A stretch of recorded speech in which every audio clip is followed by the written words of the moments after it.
Yohanes 14 ayat 1 sampai 3 kita baca.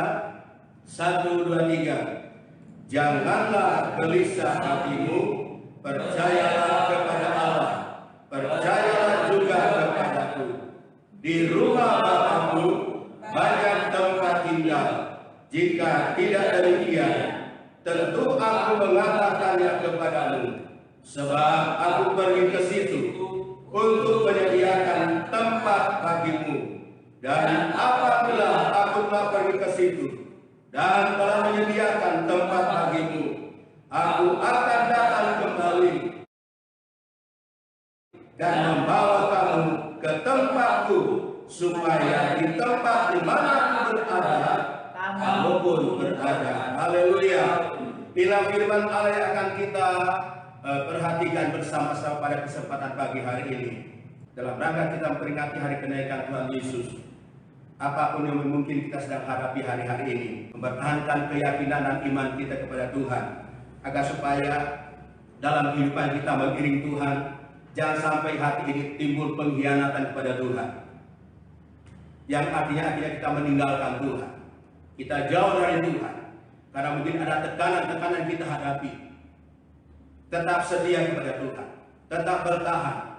Situasi apapun yang kita hadapi, mari kita minta kekuatan dari Tuhan, agar hati ini selalu takut kepada Tuhan. Ayat mengatakan jangan gelisah. Kita mungkin tidak seperti Yudas Iskariot, saudara, tetapi keadaan yang kita lihat hari-hari ini cukup menggelisahkan. Bukan Indonesia saja, dengan adanya virus corona ini, hampir seluruh dunia gelisah. Bagaimana mengatasi virus yang sedang mengamuk hari-hari ini, termasuk pemerintah kita? Hampir seluruhnya begitu gelisah untuk mengatasinya.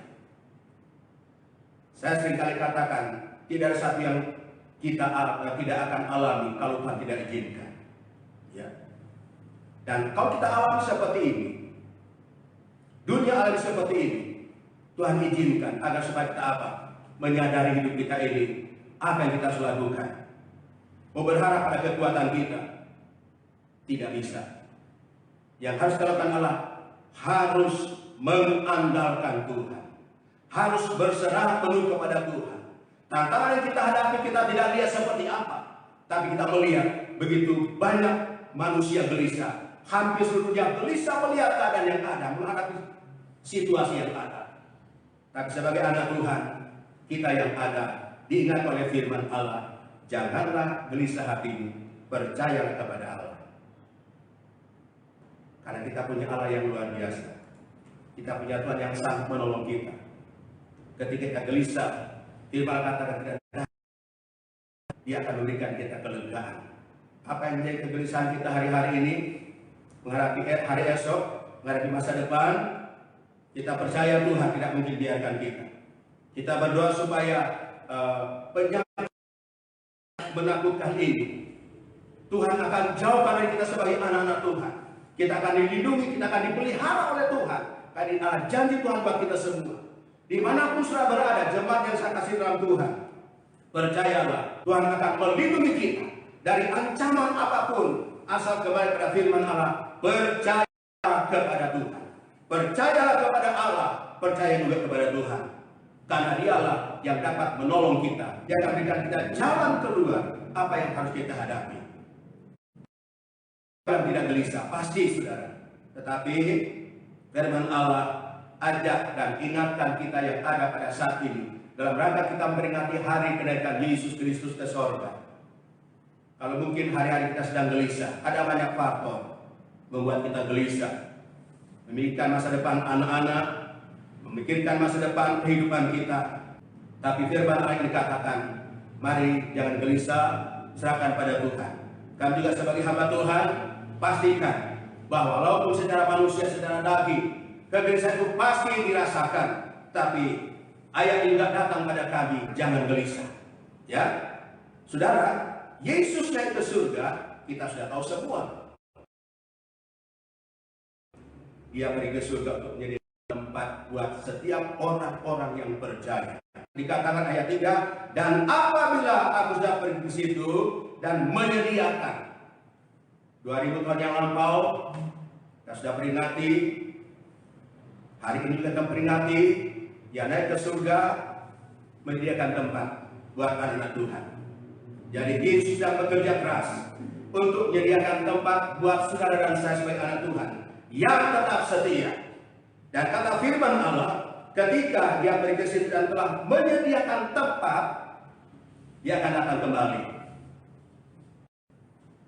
Artinya saudara, sampai saat ini Yesus masih tetap menyediakan tempat buat anak-anak Tuhan, supaya banyak orang-orang datang pada Tuhan. Banyak orang datang percaya menerima Yesus sebagai Juru Selamat. Dan sekarang Yesus menyediakan tempat. Jadi ketika sudah dengar firman Allah ini, datang pada Tuhan, dia sedang menyediakan tempat buat kita. Dan kalau kita iring Tuhan, tempat itu akan menjadi bagian kita. Kata firman Allah, kalau aku sudah pergi ke situ dan menyediakan, aku akan datang kembali. Saudara, persoalannya apa? Jarak waktu ini untuk menantikan kedatangan Tuhan, kita harus lewati pergumulan hidup karena kita masih di dunia. Bisakah kita setia? Bisakah kita bertahan menghadapi tantangan? Bisakah kita bertahan menghadapi ujian? Bisakah kita bertahan menghadapi sebuah persoalan hidup? Itu kita jawab. Itu sebabnya minta kekuatan dari Tuhan, supaya sebelum Dia datang kembali, Yesus naik ke surga, menyediakan tempat buat kita. Sebelum Dia datang, persiapkan hidup kita untuk kita dijemput oleh Tuhan. Dan kalau kita dijemput oleh Tuhan, berarti kita sudah siap mempersiapkan hidup ini untuk apa? Hidup takut akan Tuhan, melakukan apa yang benar di hadapan Tuhan, melakukan apa yang menyenangkan hati Tuhan, memperbaiki hidup ini, supaya ketika Dia datang, kita, kata firman Allah, kedapatan tidak bercelah. Hidup suci, hidup benar di hadapan Tuhan, hidup berbenar di hadapan Tuhan. Karena selama kita di dunia, kita akan diperhadapkan dengan ujian-ujian. Kita dihadapkan dengan begitu banyak godaan-godaan yang akan menjerumuskan iman kita, yang akan menghancurkan iman kita. Kalau Dia datang, hidup kita layak di hadapan Tuhan. Ada hal yang berkenan di hadapan Tuhan, kembali perbaiki, bertobat di hadapan Tuhan, agar supaya pada saat Dia datang kembali benar-benar hidup kita ini layak di hadapan Tuhan. Karena Dia datang kembali, Dia tidak datang seperti pertama menyelamatkan, tapi Dia datang kembali sebagai Raja di atas segala raja. Dia datang sebagai Hakim di atas segala hakim. Kita akan menghadap Tuhan, mempertanggungjawabkan setiap perbuatan kita, apa itu baik ataupun jahat. Dan kalau kita berbuat kebenaran, melakukan apa yang baik, pasti kita akan memiliki tempat yang Tuhan sudah sediakan, yaitu surga yang kekal buat selama-lamanya. Kita akan lihat 2 Petrus pasal yang ketiga, ayat 9 mulai. Firman berkata demikian, Tuhan tidak lalai menepati janjinya, sekalipun ada orang yang menganggapnya sebagai kelalaian, tetapi Ia sabar terhadap kamu, karena Ia menghendaki supaya jangan ada yang binasa, melainkan supaya semua orang berbalik dan bertobat. 10. Tetapi hari Tuhan akan tiba seperti pencuri.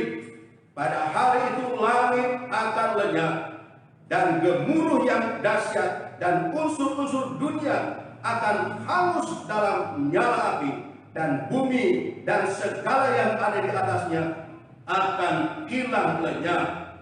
Jadi jika segala sesuatu ini akan hancur secara demikian, betapa suci dan salehnya kamu harus hidup, yaitu kamu yang menantikan dan mempercepat kedatangan hari Allah. Pada hari itu langit akan binasa, api dan unsur dunia akan hancur karena nyalanya.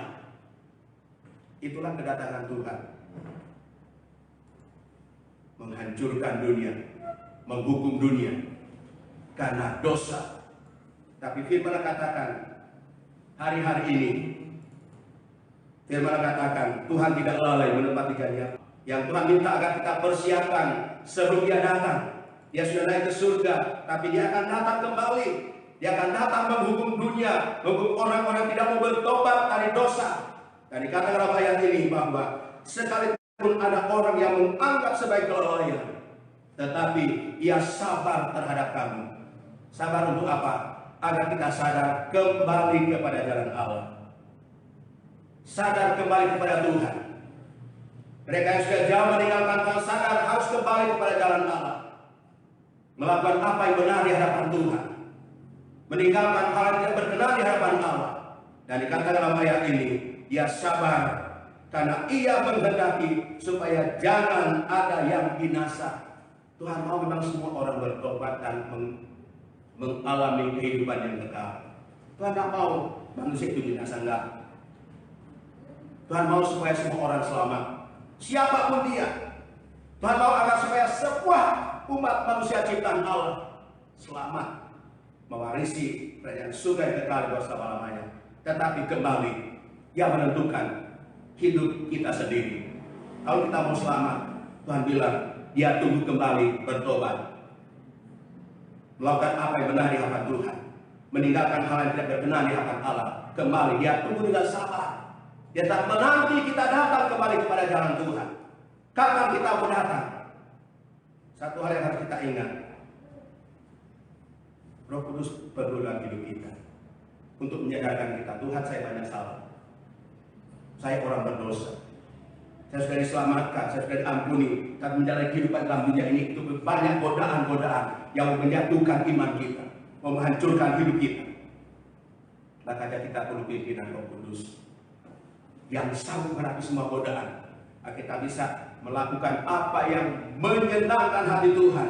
Kata firman Allah, Dia menunggu sabar kita kembali pada jalan Tuhan, supaya semua orang berbalik dan bertobat. Ayat 10, dan hari Tuhan akan tiba seperti pencuri.